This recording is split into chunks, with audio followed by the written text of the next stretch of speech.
Press meet పెడితే కూడా గుర్తింపు పొందిన జర్నలిస్టులకు కుర్చీ దొరకదు. వాడు యూట్యూబ్ అంటాడు, వాడు ఆ ట్యూబ్ అంటాడు, వాడు యూట్యూబ్ అంటాడు, వాడు వచ్చి మొదటి సీట్లలో కూర్చుంటాడు. వాళ్ళు ఏం అడుగుతారో వాళ్ళకి మేము ఏం చెప్పాలో మాకు అర్థం కాదు. ఇది మాకే కాదు, మీకు కూడా. నాకు తెలిసి ఒకప్పుడు నేను చాలామంది జర్నలిస్ట్ మిత్రులు నాకు ఉన్నారు.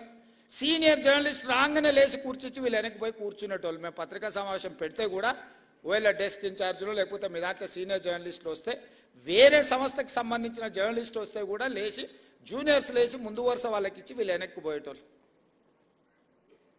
ఇప్పుడు విపరీతం ఎట్లయిపోయిందని అంటే అసలు కంటే కొసరోళ్ళది ఎక్కువైపోయింది. ఎవరిది ఏ ట్యూబో తెలుస్తలేదు మాకు. ఇక ఆ ట్యూబ్లో ఎక్కడికంటే అక్కడికి వెళ్ళిపోయి ఏది పడితే అది మాట్లాడితే అక్కడ ఉన్న ప్రజలు ఏమన్నా అంటే చూసిరా జర్నలిస్టుల మీద దాడి అని. జర్నలిస్ట్ అనే పదానికి డెఫినేషన్ ఏందో మీరు డిసైడ్ చేయండి. మేము ఎవరిని జర్నలిస్ట్గా చూడాలో మీరు చెప్పండి. ఎవడు దోస్తే వాడు ట్యూబ్ పెట్టుకొని ఆ ట్యూబ్లో పెట్టుకొని వాడు మెడలో పట్టేసుకొని మెడలో ఇది కట్టుకొని వాడు నేను ట్యూబ్కో జర్నలిస్ట్ అని బయలుదేరితే వాళ్ళు వివరించే విధానాన్ని బట్టి ప్రజలు వివరిస్తారు.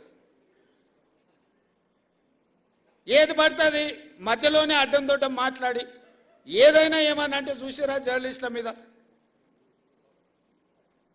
సో ఈ విధానానికి ఎక్కడో ఒక దగ్గర పులి స్టాప్ పెట్టాలి.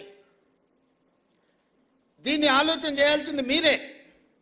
ఎందుకంటే ఇంతకంటే పెద్ద సందర్భం నాకు దొరకదు మీకు ప్రభుత్వం వైపు నుంచి కానీ ప్రజాప్రతినిధిగా మేము ఎదుర్కొంటున్న సమస్యల్ని మీ దృష్టికి తీసుకురావడానికి ఇంతకంటే మంచి అకేషన్ ఏమి ఉండదని నేను భావిస్తున్నా.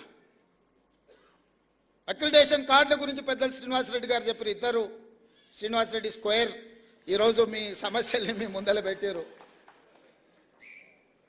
నిజమైన జర్నలిస్టును ఒక్కరిని కూడా అగౌరవపరచాలన్న ఆలోచన కానీ వాళ్ళకి అక్రిడేషన్ కార్డులు కానీ ఆరోగ్య భద్రత కార్డు కానీ ఇంటి పట్టాల విషయంలో కానీ మీకు ఎలాంటి నష్టం జరగకుండా చూసే బాధ్యత ఈ ప్రభుత్వం అని చెప్పి నేను మీకు మాట ఇస్తున్నా.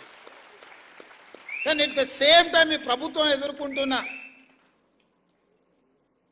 అనవసరమైన రాద్ధాంతాలను నియంత్రించాల్సిన బాధ్యత మీ మీద ఉన్నది. మీరు డిఫైన్ చేయండి ఎవరిని జర్నలిస్ట్గా మేము గుర్తించాలి, ఆ జర్నలిస్ట్కి ఉన్న ఎథికల్ లైన్ ఏంది, ఏ హద్దు దాటకుండా జర్నలిస్టు ఉండాలి, ఆ జర్నలిస్టు హద్దు దాటి వివరించినప్పుడు ఎదురుగున్నోడు క్షణికావేశానికి లోనైనప్పుడు జరిగే పరిస్థితులు ఎట్లా ఉంటాయి, వీటన్నిటిని కూడా మనము ఆలోచన చేసి ఒక పరిష్కారం చూపించుకోవాల్సిన బాధ్యత మన మీద ఉన్నది. నేను ఇంకొక మాట కూడా చెప్పదలుచుకున్నా.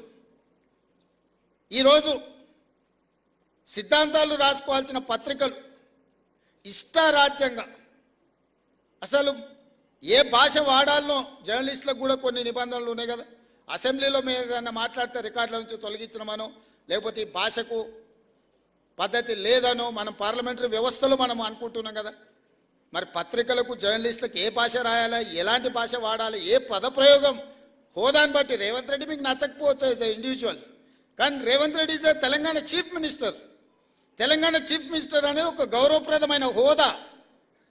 ఒక జర్నలిస్ట్ అనేది ఒక గౌరవప్రదమైన హోదా. వ్యక్తితో నీకు నచ్చవచ్చు నచ్చకపోవచ్చు, ఆ హోదా మనమందరు ప్రజలందరూ కలిసి ఇస్తే వచ్చిన హోదా. ఆ హోదాని గౌరవించాల్సిన బాధ్యత ఆ పత్రికలకు కానీ ఆ పత్రిక యజమానుల ముసుగుల్లో ఉన్న రాజకీయ పార్టీ నాయకులకు కానీ ఉండదా? వాళ్ళకి లేనప్పుడు మేమెందుకు పాటించాలా అనేది నా ప్రశ్న. వాళ్ళు ఆ బాధ్యతను మరిచి అసభ్యంగా వ్యవహరించి అసందర్భమైన అంశాలను ప్రస్తావిస్తే న్యాచురల్గా రియాక్షన్ ఉంటుంది. ఆ రియాక్షన్ని మొత్తం జర్నలిస్టులకు మీరు ఆపాదించుకోకండి. దయచేసి వేదిక మీద నుంచి మీడియా మిత్రులకు నా విజ్ఞప్తి ఒక్కటే, ప్రజల కోసం ప్రజల మధ్యలో ఉండి ప్రజా సమస్యల్ని వెలికితీసే జర్నలిస్టులు ఒక వర్గం అయితే, కేవలం రాజకీయ పార్టీ యజమానిని రక్షించడానికి ఆ యజమానికి మొత్తం వ్యవస్థను అప్పచెప్పడానికి ప్రయత్నం చేస్తున్న వాళ్ళు ఇంకొక కోవా. ఈ రెండింటిని మీరు విడదీయండి. ఈ రెండింటిని కలగాపులగం చేయడం ద్వారా నిజమైన జర్నలిస్టుకు నష్టం జరుగుద్ది. ఆ నష్టం జరగకుండా ఉండడానికి అవసరమైన ప్రణాళికలు మీరు సిద్ధం చేయండి అని చెప్పి నా వైపు నుంచి విజ్ఞప్తి. అసెంబ్లీలోకైనా లేకపోతే సెక్రటేరియట్లోకైనా ప్రభుత్వ కార్యాలయాలకైనా మిమ్మల్ని అనుమతించడానికి ఎలాంటి అభ్యంతరం లేదు. దానికి సరైన కార్డు తీసుకోండి, సరైన విధానాన్ని తీసుకొని రండి. నేను మా మంత్రి గారికి సూచన చేస్తున్నా. నెక్స్ట్ స్టెప్ అదే. సెక్రటేరియట్కి ఎవరు రావాలి, ఎవరికి పాసులు ఇవ్వాలి, ఏ పత్రిక సర్క్యులేషన్ బట్టి ఎంతమందికి పాసులు ఇవ్వాలి. మీరు నిబంధన పెట్టుకోకపోతే పేపర్ మీద ఉండే పత్రికోడు కూడా 10 మాకు పాసులు కావాలంటారు, ఒత్తిడి తీసుకొస్తున్నారు. ప్రజలలో ఉండే పత్రికలకు పేపర్ మీద ఉండే పత్రికలకు ఉన్న తేడాను కూడా మీరే డిఫైన్ చేసుకోండి. అసెంబ్లీకి కూడా ఎంత సీనియర్ వాళ్ళు. పార్లమెంట్లో నేను అప్పుడు ఎంపీని కాదు కానీ ఎమ్మెల్సీగా ఎమ్మెల్యేగా పార్లమెంట్కి పోయినప్పుడు సీనియర్ జర్నలిస్టులు మన తెలుగు వాళ్ళు కూడా సెంట్రల్ హాల్కి వచ్చేది. సెంట్రల్ హాల్లో ఎమ్మెల్యేలు కూడా అనుమతి తీసుకోవాలంటే సపరేట్ పాస్ తీసుకొని పోవాల్సి వచ్చేది. ఎంపీలు ఎక్స్ఎంపీలు వాళ్ళకి మాత్రమే సెంట్రల్ మినిస్టర్స్కి అనుమతి ఉండే, స్టేట్ మినిస్టర్స్ కూడా పాస్ తీసుకొని పోవాలి. కానీ జర్నలిస్టులకు పర్మనెంట్ పాస్ ఉండేది సెంట్రల్ హాల్లో. నేను ఒకసారి కనుక్కుని ఒక జర్నలిస్ట్కు పాస్ ఇచ్చిన మాకెందుకు ఇయ్యారా అని అంటే వాళ్ళు 20-25 ఇయర్స్ వాళ్ళు ఈ ప్రొఫెషన్లో ఉండరు, వాళ్ళు దీన్ని అగౌరవపరచరు, వాళ్ళు ఒక గౌరవప్రదంగా దీన్ని కాపాడతారు కాబట్టి వాళ్ళకి సెంట్రల్ హాల్కి అనుమతి ఇచ్చిందని ఆ రోజు చెప్పారు. అంటే జర్నలిస్టులకు పార్లమెంటరీ పార్టీ వ్యవస్థలో ఎంత ప్రాధాన్యత ఉండే దీన్ని బట్టి మీరు అర్థం చేసుకోండి. ఇవాళ అసెంబ్లీలో కానీ సెక్రటేరియట్లో కానీ ముఖ్యమంత్రి కార్యాలయంలో కూడా మిమ్మల్ని నియంత్రించాల్సిన అవసరం లేదు. మీరు ఆ సీనియారిటీని, ఆ ఎక్స్పీరియన్స్ను, ఆ పత్రికకున్న ప్రాధాన్యతను మీరు డిఫైన్ చేసుకోండి. చేసుకున్నప్పుడు మీరు వాకిన్ ముఖ్యమంత్రిని కలవడానికైనా, వాకిన్ ఎనీ అదర్ మినిస్టర్ని కలవడానికైనా అనుమతించడానికి మాకు ఎలాంటి అభ్యంతరం లేదు.